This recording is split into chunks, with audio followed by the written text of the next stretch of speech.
BJP के वरिष्ठ नेता मुख्तार अब्बास नकवी ने चुनाव को लेकर क्या कहा है, ये भी हम आपको सुनाते हैं। वोट डाला है, किन मुद्दों को ध्यान में रखते हुए वोट डाला है? देखिए, आज जो देश में समावेशी विकास और सर्वस्पर्शी सशक्तिकरण का जो सफर चल रहा है नरेंद्र मोदी जी के नेतृत्व में, उस सफर को जारी रखने के लिए है। और आज देश में जो मोदी में माहौल है, उसका एक ही कारण है कि नरेंद्र मोदी जी का परिश्रम और उनकी प्रतिबद्धता, उनका कमिटमेंट समावेशी विकास के लिए और सर्वस्पर्शी सशक्तिकरण के लिए। उसकी तरफ दूसरी तरफ जो है वो एक तरफ समाजवादी टीपू और सामंती सुल्तान है। अब समाजवादी टीपू और सामंती सुल्तान संविदा की सरकार का सपना देख रहे हैं।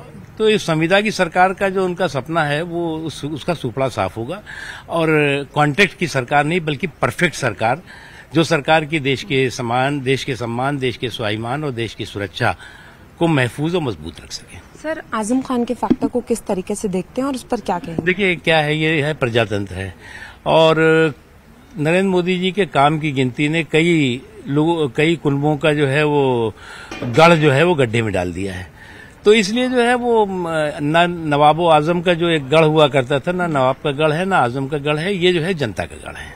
सर, अभी हाल ही में प्रियंका गांधी ने एक बयान दिया कि जो बीजेपी है वो 180 सीटों पर सिमट जाएगी, इस पर क्या कहेंगे? देखो, डिफीट का डिप्रेशन और हार का हैंगओवर अभी इन लोगों से उतरा नहीं है और चुनाव के रिजल्ट से पहले ये सेफोलॉजिस्ट बन गए हैं, चुनाव विश्लेषक बन गए हैं और बता रहे हैं कि किसको कितनी सीटें मिलेंगी। अपनी सीट बता नहीं पा रहे हैं।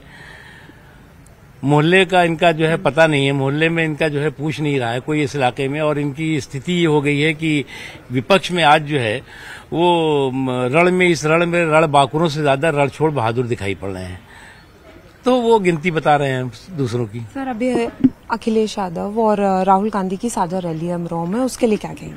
देखिए, मुझे क्या लग रहा है कि ये जो साझा रैली है, ये जो साझा इनकी दोस्ती है, ये पहले भी जो है दो हंसों की जोड़ी मिली थी। फिर एक बार वो जब बिछड़ गई तो क्या दो हंसों की जोड़ी बिछड़ गई रे, गजब भयो रामा गजब भयो रे। तो वही हाल इनका इस बार भी होगा। सर, एक अंतिम सवाल, जो रामपुरी चाकू है बहुत फेमस है, लेकिन अब कहीं ना कहीं देखा जा रहा है जो 5 दशकों से जो आजम खान की सियासत थी, कहीं ना कहीं वो चाकू की नोक पर उस पर मैं देखो, नवाबो आजम मैं कह रहा हूँ, नवाबो आजम के साये से ये चुनाव बाहर है और देश के और इस क्षेत्र के लोगों को प्राथमिकता देकर के चुनाव हो रहा है।